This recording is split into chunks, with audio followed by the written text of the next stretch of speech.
Brock Lesnar squashes John Cena, and Cody retains the undisputed WWE Championship. Hey guys, welcome to the 716 Sports Entertainment Podcast, where we are going to review and break down everything that happened last night at WrestlePalooza, brought to you live on the ESPN Plus Live 49.99, 39.99, however the hell much it was app. We are in a new era where we are going to milk you for all of the profit that you guys have in your pockets and your wallets, because it's all going to the TKO Corporation. Hey guys, welcome to the podcast. I am Mike with the 716 Sports Entertainment, joined to my left by Mr. T. Reese and to my south by Mr. Sean O'Neill. And guys, what did you think of the presentation overall? The new intro and all of the feces advertisement all over the place, and all of the So, pyro and everything else. so I have a problem. And so I was live doing a live reaction on TikTok to the show. And one of the things I kept mentioning was the sheer amount of commercials there were. And I'm real curious to see, now that we are through the palooziest of wrestling, what their viewership is like from this. Because all I can think is that we were subjected to that much advertisement because they are afraid they're going to be losing viewers.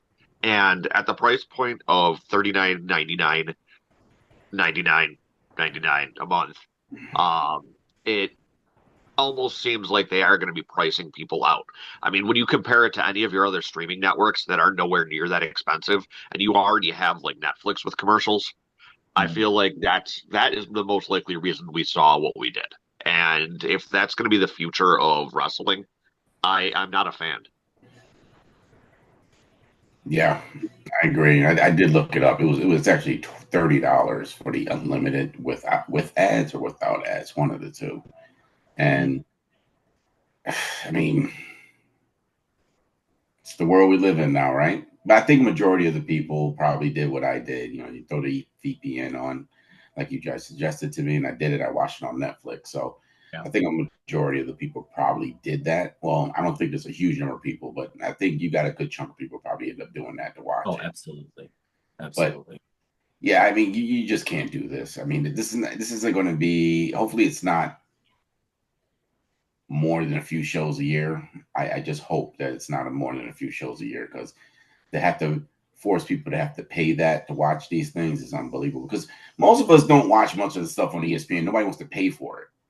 So now No. you're trying to force us to jump into ESPN to pay for stuff. And I think there will be some sort of blowback, but I don't think they care. They really don't, because they Nope. make worldwide money. So America's money doesn't matter.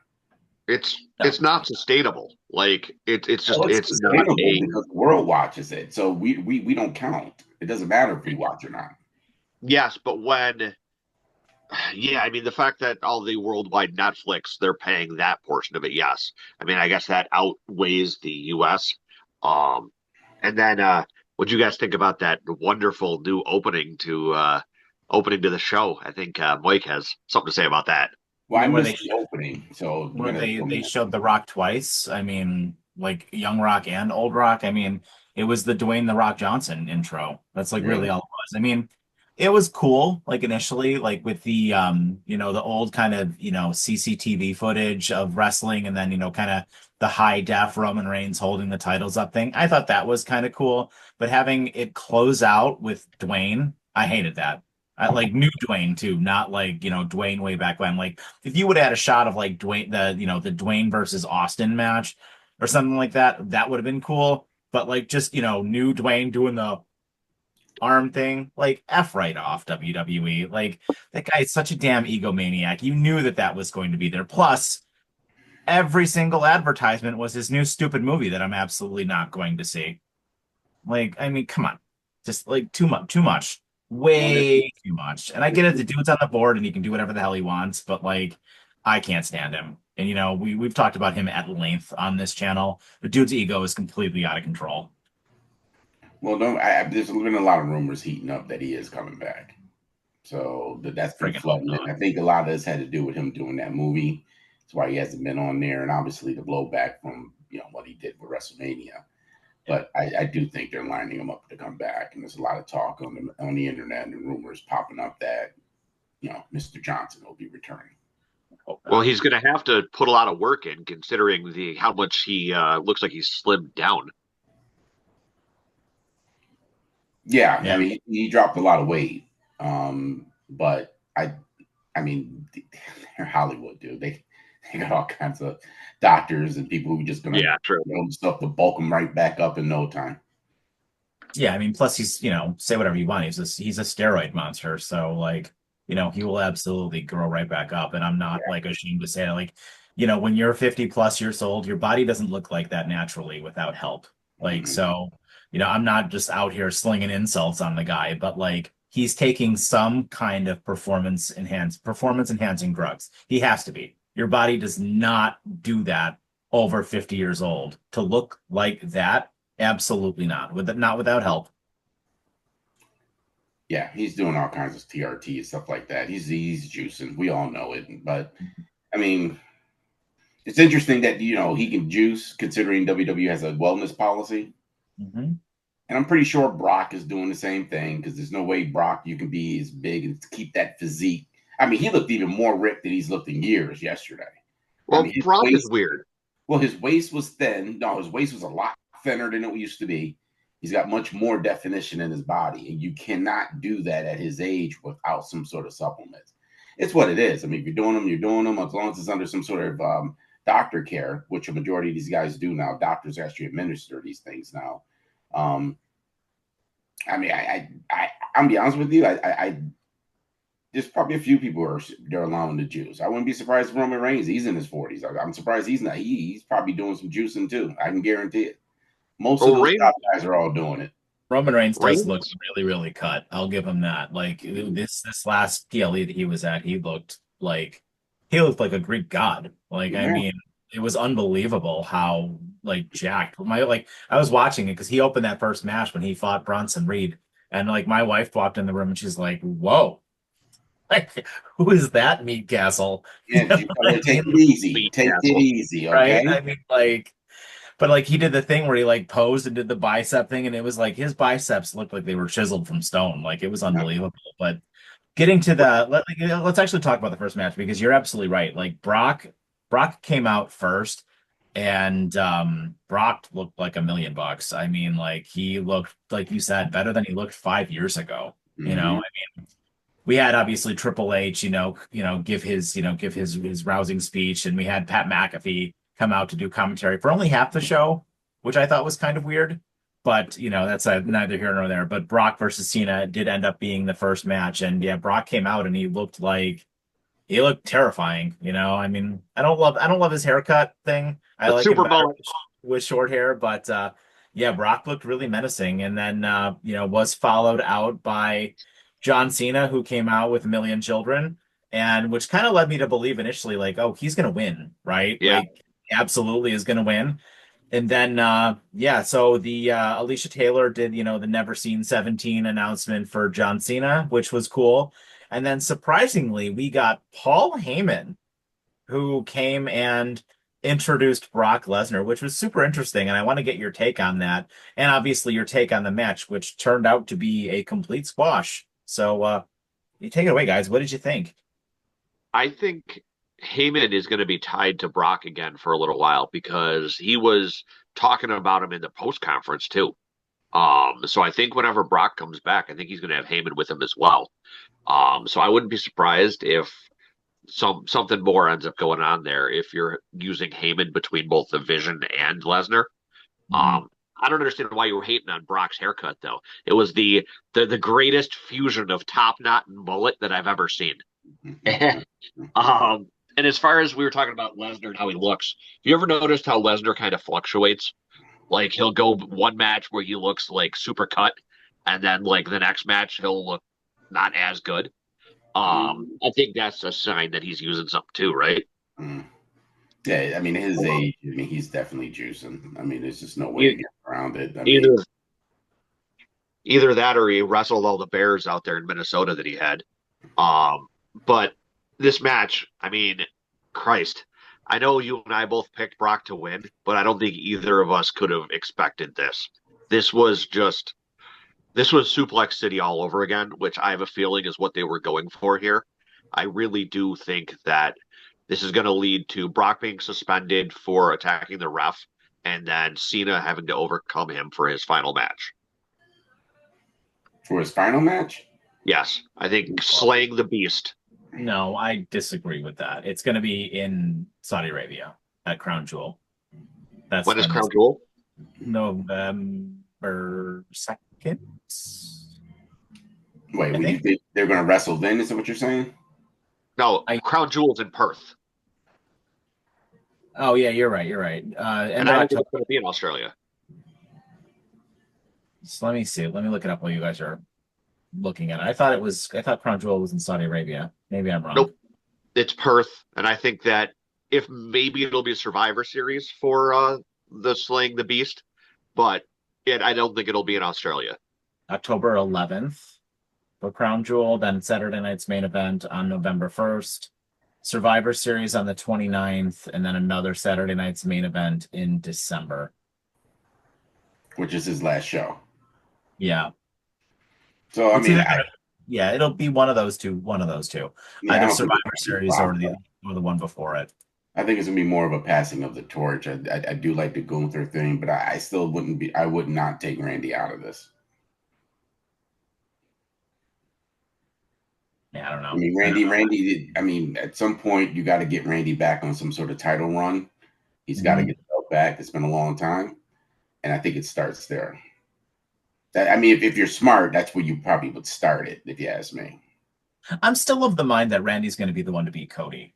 But I Mhm. mean, we can certainly get into what happened with Cody in a little bit here. But I mean, the match itself, let's talk about that for a second because I don't think any of us predicted. Well, Sean and I predicted that Brock was going to win 43 to 40 to 40. But with that said, I'll let you guys in your consolation trophy kind of take it away here a little bit. What did you think of the match just being a squash? Stupid, stupid. It is what we. So we're gonna keep just doing with Brock. I mean, why are we keep bringing him back to do 5 minute matches? I just don't know why they do this. You bring him in early, do 5 minutes, get him out of the ring. He does F5, F5, F over and over. It's not even a wrestling match. I'm just shocked that they did this because they've done this a million times. And with it being John Cena's last run, you would think they would do something different. I Yeah. didn't expect it to be a squash match. I don't think anyone did, like we just said earlier. It was stupid. And honestly, I was disappointed with almost the whole show, to be honest with you. Wow. Um, That's a hot I don't. take. That is a hot take. I don't think that I wasn't disappointed in it. I was more shocked. I mean, it really does feel like we're reliving a greatest hits of Cena's career with some of this stuff. And being dominated by Brock was definitely a big part of the Cena story. I think that, and I think that's what they're going back to is he gets suplex citied, and then he has to just overcome and slay the beast. Yeah, but that's Yeah. what he's done that with Roman. He's done that with Randy. He's done that. It's always been Every Cena's wrestler has story. been the same. First match against Brock, you get suplexed to hell. Then the next match, you beat him. I mean, it's Yeah, like watch and repeat. but Suplex City was originated between Cena and Brock. Oh no, So I agree. I agree. But I mean, I mean, he dude hasn't had to wrestle in how long? You telling me he can't do anything else now? This is what we're just going to keep going with him over and over again? rumor is that Cena wanted him back. So I'm assuming this was the reason. No, that's fine. But you can tell Cena, we're not going to do Suplex City again. He's done this same thing since he's done it with you, with everybody else. So can I'm we get something new? Well, I I'm mean that pretty sure wasn't yeah, that wasn't like 2012 though, right? 2011, 2012. So I mean, for a lot of people who are watching the product now, that was 14 years ago. I mean, yeah, we all remember that because we were still watching it at that point, but like how many people who are 25 and younger remember any of that? You know what I mean? Like if at all. So I don't know. I But think it was they remember Roman getting it done to Roman. They remember that's getting it true. done That's all true. these. So you can go through the list of people he's done it to. So you don't well, need to it's see him doing it with John Cena again because he's done it a million times already. well, it's because it's what they use Brock as. They use him just as a monster to be unleashed on people. I get Um, it. But we just need a And different pattern, though. Can we get something new? it's Brock. He does 4 moves Well, that's why do we keep bringing him back? because he's the monster that they unleash on people. It's a special It's a special Yeah. attraction. But I'm just That, asking, how many people have you talked to is like, I can't wait till Brock gets back? Tell me there's that. Where do you oddly see that enough, written anywhere? there's Brock Lesnar fans out there. Yeah, but there's few. I don't think it's as many as people who can care less. Well, I think the problem is though, right? Like who else, like realistically, who else on the roster right now? Because like take aside the fact that I would have loved for him to have his final match against Edge, which obviously can't happen, right? But like who else on the active roster would you like to see John Cena have one of his remaining 4 matches with? Who Yes, else? Roman. Okay. he had. Yeah, He didn't do a but whole lot with Roman. He had a a few run-ins here and there, but he's never had a storyline with him. Well, Like a he fought real tribal. He fought story. Tribal Chief Roman, right? Didn't he fight yeah, Tribal Chief Roman at Mm-hmm. SummerSlam last It year was or like 2 years ago? it was like a few weeks storyline, and then Roman beat him. That was it. Yeah.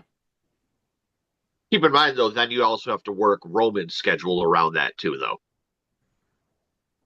No, but I don't. I mean, I agree with you. I don't hate the idea of it being Roman. You absolutely could have did that at Survivor Series. That would have been cool.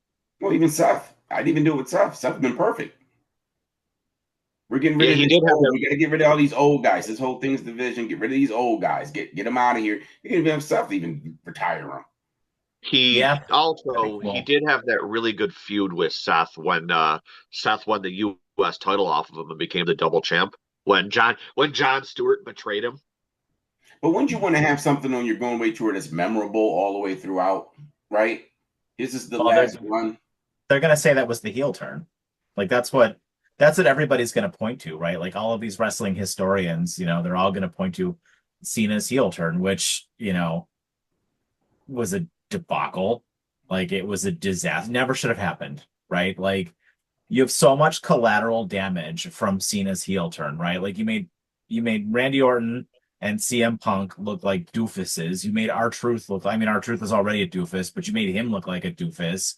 And then frankly, I think you hurt Cody as well. Like I think Cody's character took collateral damage as well from, the crowd. I mean, I get it. Like nobody's gonna want to boo Cena, but like having him turn heel there, people were gonna cheer him and they were gonna boo Cody. You would have been better off just having it be two faces going at it, right? And then I don't know. But then you obviously had to have, Sticky Fingers, the Dwayne the Rock, douchebag, like ruin that whole WrestleMania thing. We've talked about that at length. But I like your idea though. I think actually that would have been pretty cool if you had Seth like finish him off, right? And like, because that would have been a huge, not only would that have been a huge boost for Seth's new group, because I don't think personally that Seth needs it, but like it really could have been a lot for that title, which still kind of feels like the secondary title.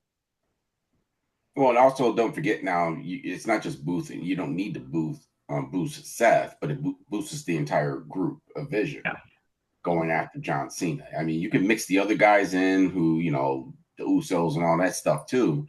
But I think that you probably would get more of an emotional push, more of you probably pay a little more attention to his journey to the end by being involved with something with Seth right now, if you ask me. Yeah. No, that's I fair. think the problem is though is that they're allowing Cena to dictate how he wants this to roll out. Mm.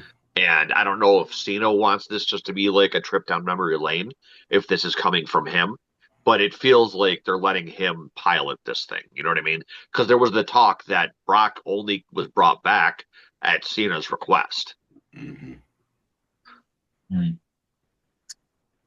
Yeah, I mean, it's certainly going to be interesting, right? I mean, it's very clear they're going to have another match, and if Cena only has 5 appearances or 6 appearances and maybe 4 matches left, I mean, one of them is going to be Brock, right? So it will be very interesting to see what they do with Cena. I don't think he's going to be on TV for a couple of weeks, so we're probably going to have to wait and see where that goes. But he is advertised for the Perth show, so that's in like 3 weeks. So I guess we'll see him sooner rather than later. Which takes us to the second match, which was surprisingly good. I was better than I thought it was going to be. I know that these guys have like been all over the main event scene of Monday Night Raw for a while, but it saw the reunited Jimmy and Jay Uso versus the Visions, Braun Breaker and Bronson Reed, with special guest referee LA Knight. Yeah, and this was good. I thought this was a fine match. I mean, a lot of back and forth. There was definitely a bunch of turmoil, with LA Knight trying, to be impartial, but also allowing like everything to go through, including chair shots and tables, and a match that wasn't announced as a no DQ match.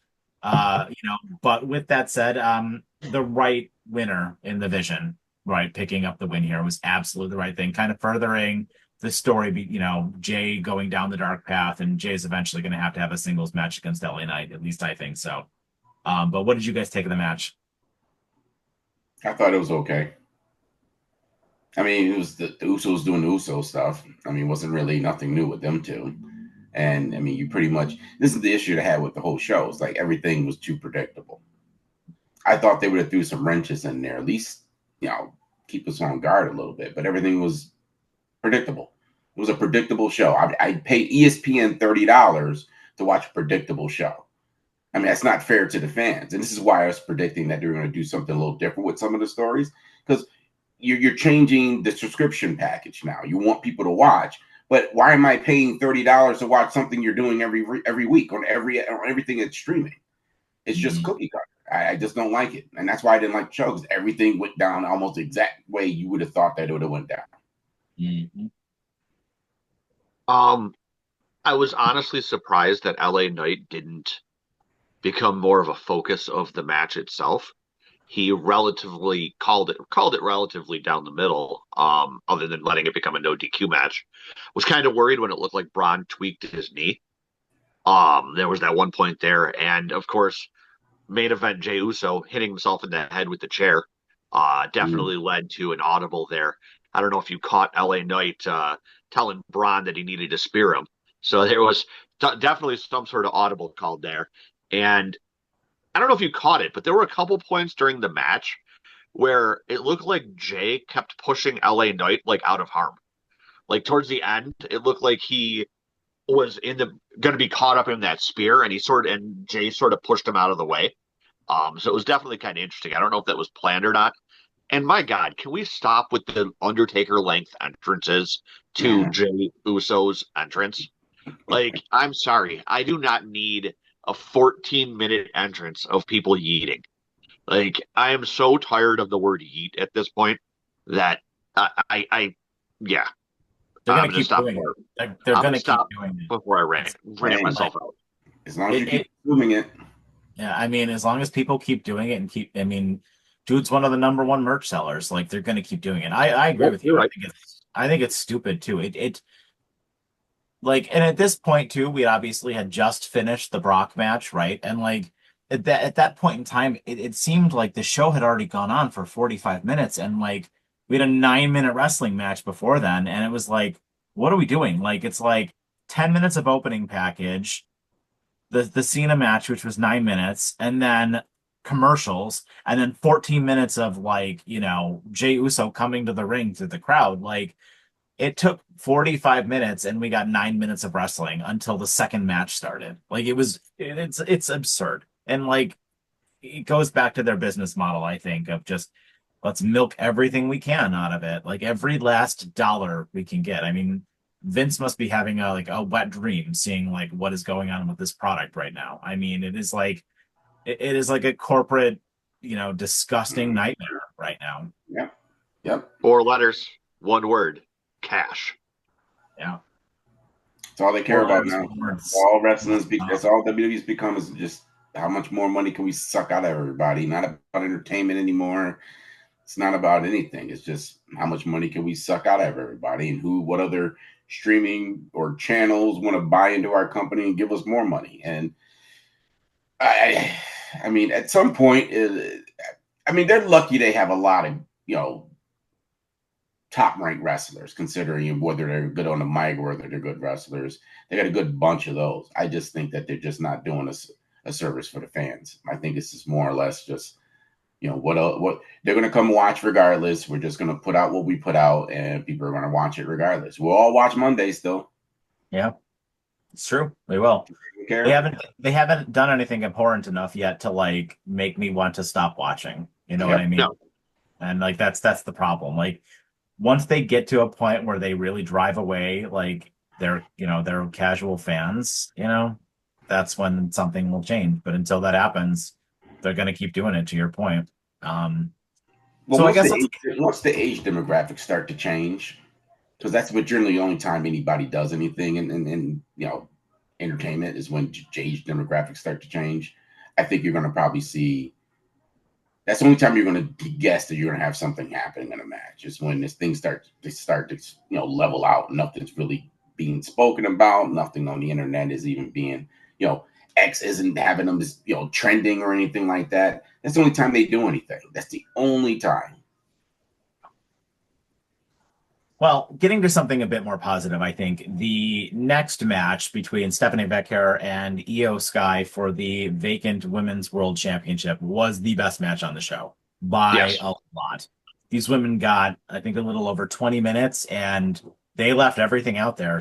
And, Stephanie won with an incredible, I don't even know what it was, what the name of the Spiral tap. was, a spinal tap off of the Spiral. top rope. Spiral tap, my bad, off of the top rope, and it was just absolutely awesome. And Io, she's sold a knee injury throughout, and she ripped the pads off towards the end, and kept selling the fact that the knees were injured.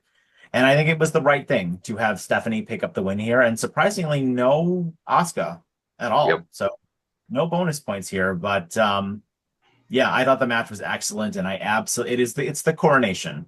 It's the coronation of a new megastar. And I think they got a rocket ship strapped to Stephanie Becker. And yeah, you're going to see her at the top of the card with Rhea Ripley for a while. The lack of Asuka, I think, was the biggest surprise in this match for me, because we talked going into this on our preview show that we expected this match to probably be the best one of the night. I mean, these two women are two of the best, if not the best, women's wrestlers on the planet right now. Regardless of company, regardless of country, they are two of technically the best wrestlers out there. And this match showed that. It did start a little bit slow, but once the two of them got a feel for each other and being in the ring together, they burned the house down.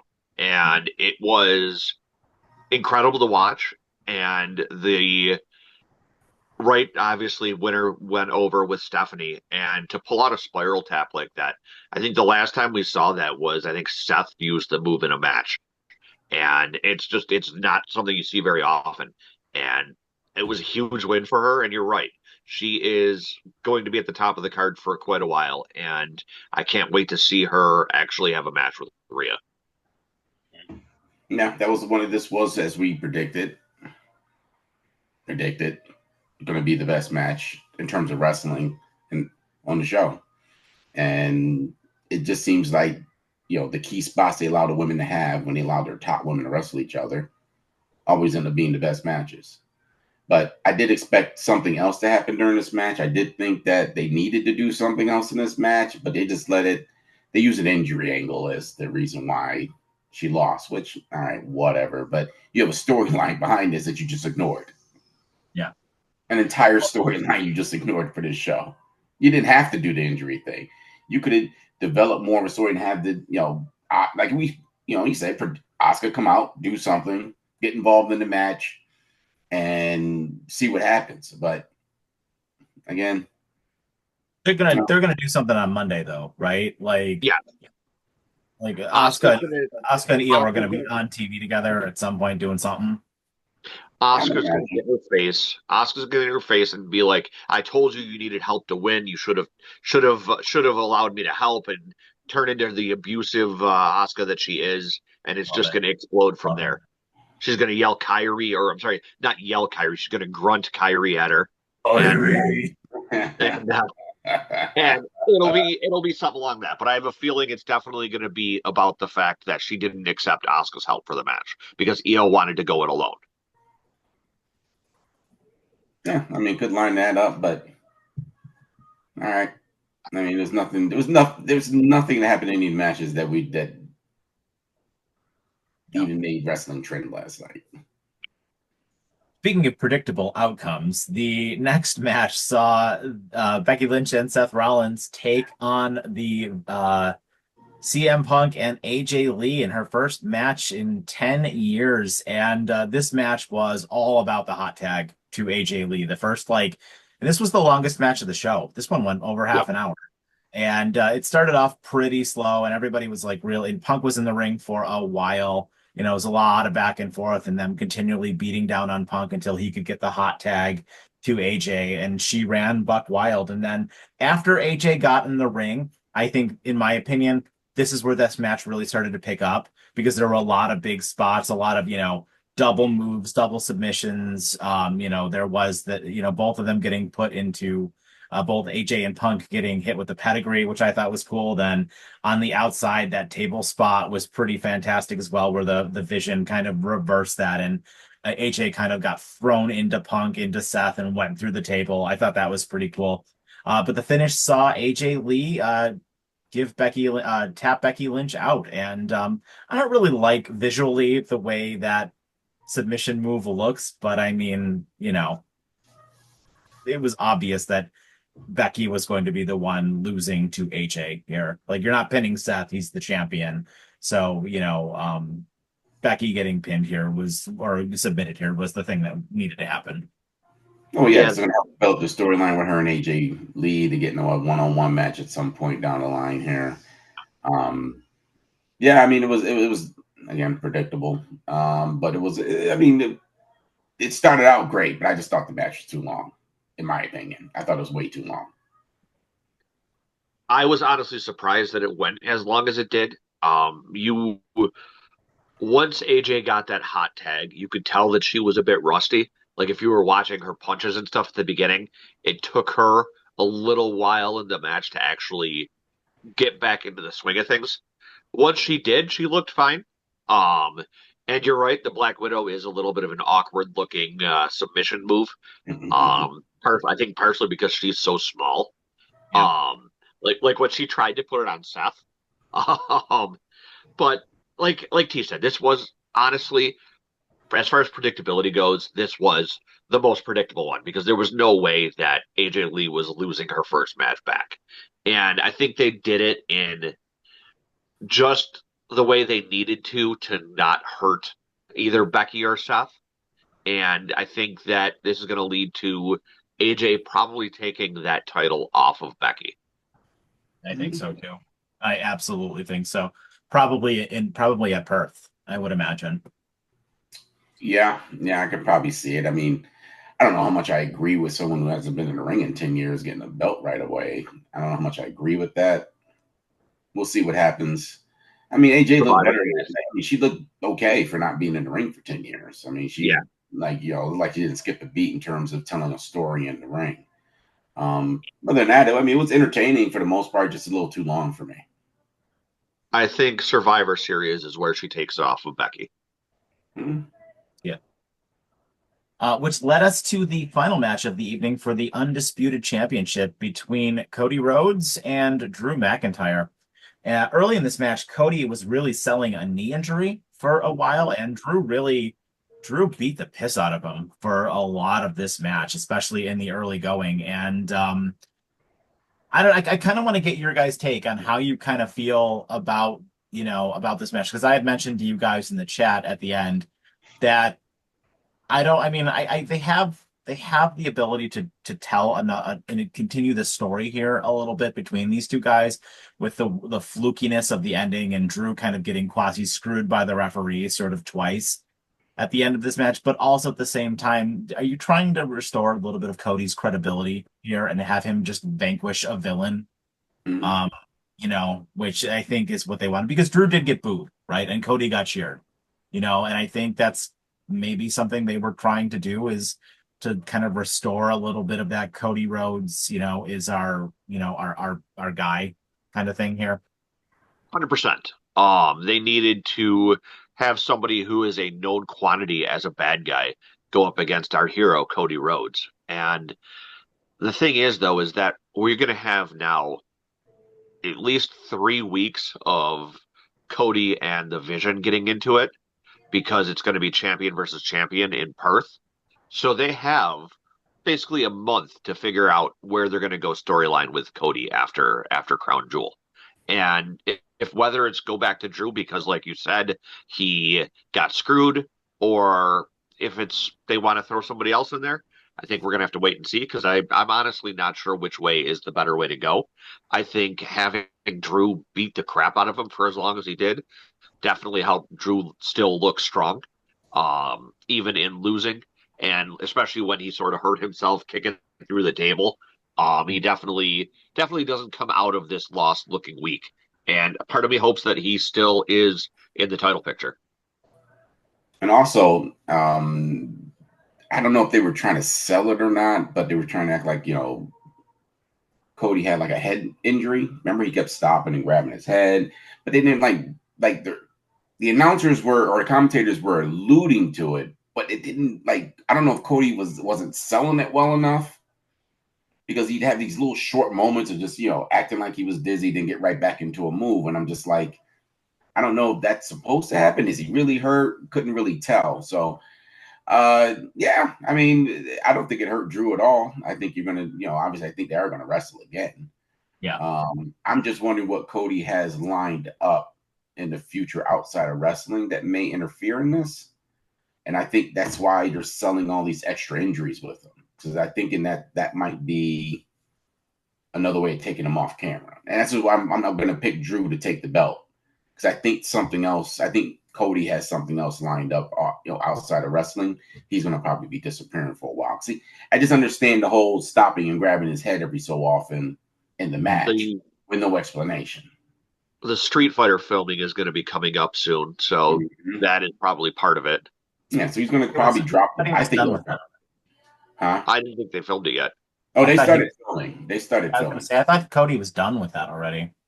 No, I don't know if he's gone off to do that yet, though. But because I don't think they've done like everyone's scenes or anything yet. I think they were still in the early parts of getting everything set up. I mean, there's a montage of 50 Cent hitting the bag dressed like Balrog, which is pretty dope. So he took the last couple weeks off to sell the Drew injury for the baby they just had. So obviously with that, I doubt he was out filming. Yeah, I don't think they film. I think they're all suited up. I think they just started filming. So he's going to probably be leaving soon. And maybe he loses at Perth then. No, Perth isn't a title match. It's champion versus champion. I thought Survivor Series was where they were going to do that. No, they're doing because they remember that last Crown Jewel. They had the belt for when Cody fought Gunther. That was Night of Champions. That wasn't Crown Jewel. Well, that's what they're doing for this one, or per what they said with the women's title. That's why Tiffany was shown in the crowd. Yeah, I mean, if that's the case, then yeah, he doesn't lose it until Survivor Series, maybe then.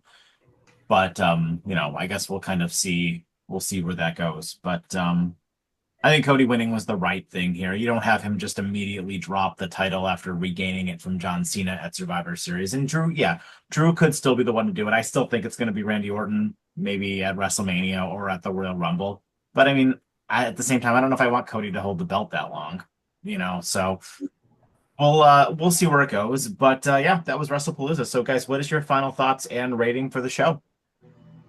We forgot one thing.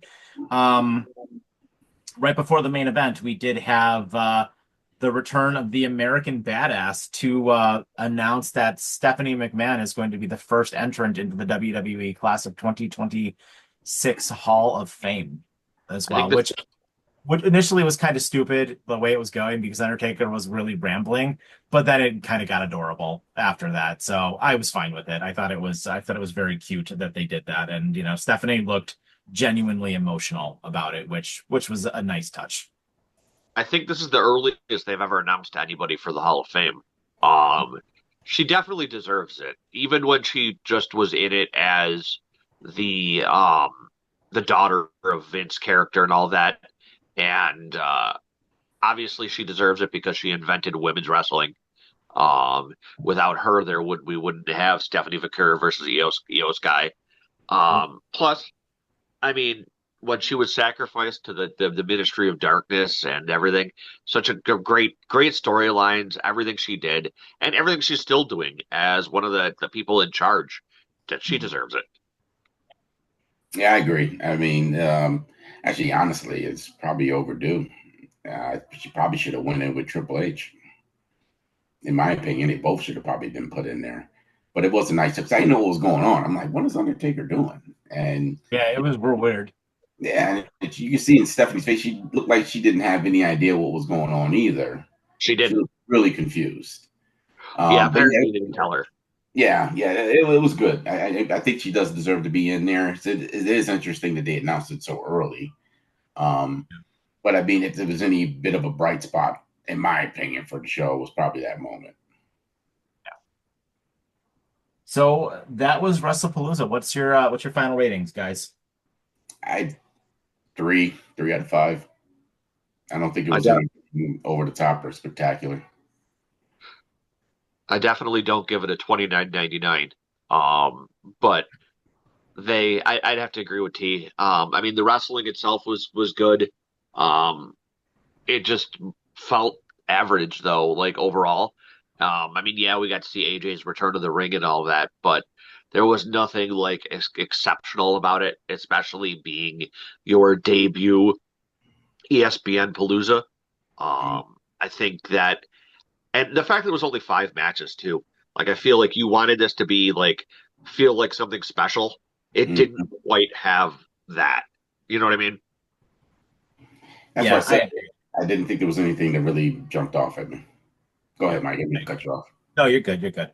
I agree, and I think my final rating is a peacock with advertisements out of 5. So with that, guys, that was our review of WrestlePalooza 2025. Let us know what you guys think in the comments down below, and as always, have yourselves a fantastic evening and take care.